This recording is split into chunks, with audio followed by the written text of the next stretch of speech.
Hola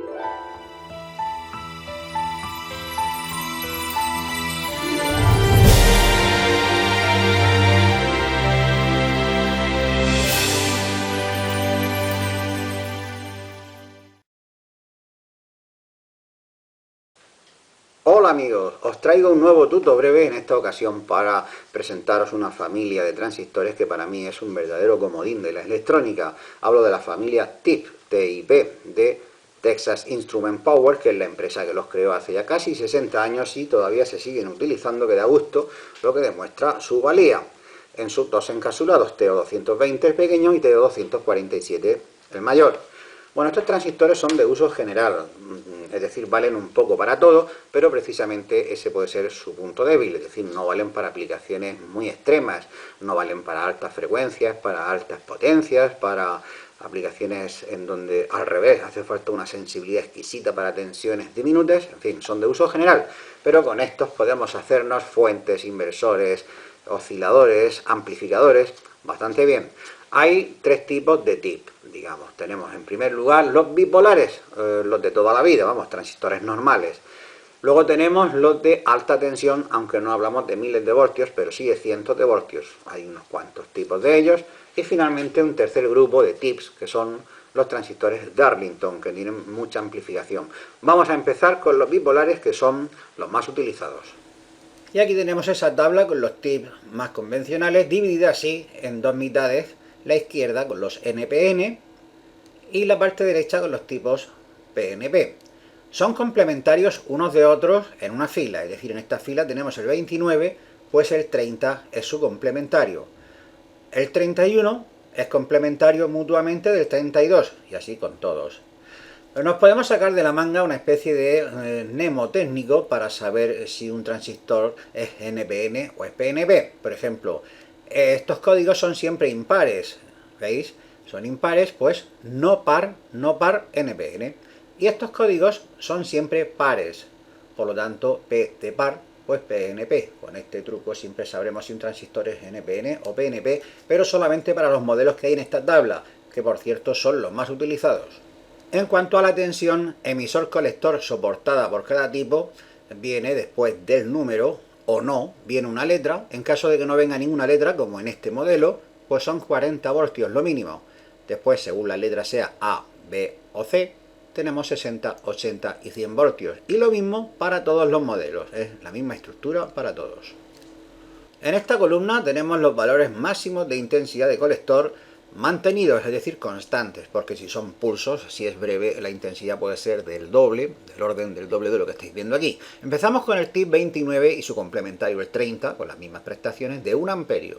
Después vamos subiendo a 3, a 10, de la nada despreciable cifra de 25 amperios. Después, en el tipo 41 bajamos a 6, esto parece una paradoja, es seguramente porque este tipo lo crearon para cubrir este hueco dejado entre 3 y 10 amperios, parece mucha diferencia, pues con este tipo cubrieron ese hueco. Los encapsulados, es decir, el estuche utilizado en cada transistor, tenemos el modelo TO220, más bien mediano pequeño, para los de menos intensidad, y para los de más intensidad, 10 y 25 amperios, como era de esperar, un encapsulado de mayor porte como es el TO247. La ganancia de estos transistores ya veis que no es espectacularmente alta, la del TIP 35 y 36 es un poquito mayor, 25, todos los demás tienen una ganancia de 20, pero vamos, no es problema, o bien se utiliza otro transistor o se utilizan de este tipo dos en cascada, con lo cual sus ganancias se multiplican. Y esta última columna para los NPN y esta para los PNP son enlaces. Esto no va a funcionar aquí en el vídeo, pero sí en el enlace que os dejo en la descripción y también en el blog Ciencia en Casa. Si pincháis en cualquiera de estas celdas, por ejemplo aquí, esta os va a llevar directamente al datasheet, a la hoja de especificaciones de este transistor, mientras que si pincháis aquí, os va a llevar a este otro transistor, por lo que creo que esta tabla os va a ser bastante útil si la guardáis en favoritos. Un parámetro muy importante para un transistor es su frecuencia de transición. Sabemos que un transistor puede trabajar muy deprisa, a mucha velocidad, mucha frecuencia. Sin embargo, hasta un transistor tiene sus límites. Dentro de un transistor hay lo que se conoce como capacidades parásitas, es decir, son condensadores que nadie ha puesto allí, ni el fabricante ni nadie, simplemente están, son inherentes al transistor, Y a bajas frecuencias no tiene importancia, pero conforme aumentamos la frecuencia eso va degradando el funcionamiento del transistor. No es que lo rompa, pero sí degrada su funcionamiento. Pues bien, se conoce como frecuencia de transición aquella para la cual la ganancia baja hasta el factor de 1, es decir, no amplifica. Para un transistor de la serie TIP, porque cada tipo de transistor tiene la suya propia, las hay muy altas, las hay más bajas, la frecuencia de transición típica de un TIP es de unos 3 MHz, lo que por ejemplo les imposibilita trabajar para radio en frecuencia de megahercios. Quizás con esta gráfica se vea mejor. Aquí tenemos en este eje la ganancia. En nuestro TIP ya sabemos que tiene 20, pero bueno, sería un hipotético transistor. Los hay con mucha más ganancia. Bien, y aquí la frecuencia. Empezamos con una frecuencia 0, es decir, trabajando con continua, y vemos que tiene su máxima ganancia. Conforme aumentamos la frecuencia, la ganancia disminuye, pero sigue estando dentro de valores más que razonables. Cuando llegamos a un nivel de frecuencia ya muy alto, la ganancia disminuye rápidamente hasta alcanzar el valor 1. En ese caso hemos alcanzado la frecuencia de transición. Como dije, para los TIP es de 3 MHz. El orden de los terminales en un transistor TIP, pero en todos los tipos que me he asegurado, en todos, incluso en los Darlington, en todos, es según tomáis el transistor mirando el código hacia vosotros, pues es base, colector, emisor, lo que se corresponde con el símbolo, con este dibujo. Y acerca de la conveniencia de poner o no un disipador térmico a nuestro transistor TIP, pues depende. En muchas ocasiones será necesario, en otras, sobre todo si eliges un TIP de los de más intensidad, puede que no tengas que ponerlo. Y la verdad es buena opción, puesto que no es lo que te ahorras ya del disipador, sino el volumen. Esto ocupa bastante espacio y muy importante, esto tiene un peso importante, una inercia. En caso de golpe, el circuito tiene más posibilidades de romperse si lleva disipador que si no lo lleva. En caso de que decidas utilizar disipador, ya sabéis cómo va esto. Se pone pasta térmica en la parte opuesta del transistor y también en el disipador. Se une orificio con orificio y con tornillo y tuerca se aprieta y se queda todo hecho una pieza.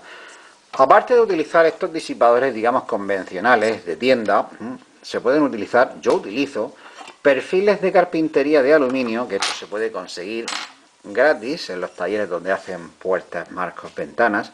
Veis que tiene perfil en forma de H, pues bien, se corta al largo correcto, taladro aquí, y el transistor se une y esto funciona perfectamente. Hay perfiles con más superficie y más aletas, como por ejemplo este, donde el transistor podría ir aquí. Es decir, aquí hay mucha variedad en perfiles. Un ejemplo de circuito con transistores TIP, concretamente dos del tipo TIP35C, y que funciona perfectamente, es un pequeño inversor que convierte 12 voltios continua de una batería en 220 voltios corriente alterna, como en casa. Aquí tenéis el circuito. Este es el circuito, ya lo conocéis. Bueno, aquí están los dos transistores TIP y me traigo desde una fuente, algo más de 12 voltios, al conector del inversor, ya está conectado. Ahora me traigo el cable de esta lámpara LED de 220 voltios, me lo traigo al enchufe y cuando le doy al botón, la lámpara se enciende y aquí no hay trampa ni cartón. La lámpara con su cable directamente al inversor. Bueno, comenté que había unos cuantos modelos de TIP para alto voltaje, que son el TIP 47, 48, 49 y 50. Son todos NPN y son tan parecidos que de hecho comparten el mismo datasheet, la misma hoja de especificaciones. La diferencia entre ellos está en la tensión que soportan colector-emisor. El que menos, el TIP 47, 250 voltios. Después vamos subiendo de 50 en 50 hasta llegar al TIP 50, que aguanta 400 voltios. La intensidad que soportan en colector es de 1 amperio de forma continuada. Parecerá poco, pero si tenemos en cuenta la alta tensión, la potencia manejada no está nada mal. 1 amperio de forma continuada, si es en pulsos, puede aguantar el doble, un par de amperios. Y este es el tercer grupo de transistores TIP, los Darlington. En esta tabla también tenemos a la izquierda los NPN y a la derecha los PNP. Y también son complementarios en cada fila, por ejemplo estos respecto a estos, son complementarios. Antes permitidme que os muestre cómo está organizado internamente un transistor de tipo Darlington, no solamente un TIP, sino cualquier serie. Son dos transistores interconectados, como veis, aunque entre los dos hay 6 terminales, emisor base colector, Al exterior del estuche solamente aparecen 3 terminales como en un transistor convencional. De hecho, no se puede ver por la apariencia si el transistor es Darlington o no. La característica de este montaje de Darlington es la gran amplificación, ya que el transistor primero comanda al segundo y las ganancias se acumulan. De hecho, en la columna ganancias vemos valores muy superiores a los que tenían los transistores bipolares. En vez de 20 y 25 tenemos valores de 500 y de 1000, tanto en NPN como en PNP. En cuanto a las tensiones, pues tenemos, ya no está el valor de 40 voltios, sino 60, 80 y 100 según terminen en 0, 1 o 2 en NPN, o según terminen en 5, 6 y 7 si es PNP. Para las intensidades tenemos 3 opciones, 2, 5 y 10 amperios. Y hasta aquí este tuto breve. No me puedo enrollar mucho más porque para eso es un tuto breve. Eso sí, os recuerdo que bajo este vídeo en la descripción tenéis varios enlaces que os pueden ser de mucha utilidad referente al tema de los transistores TIP.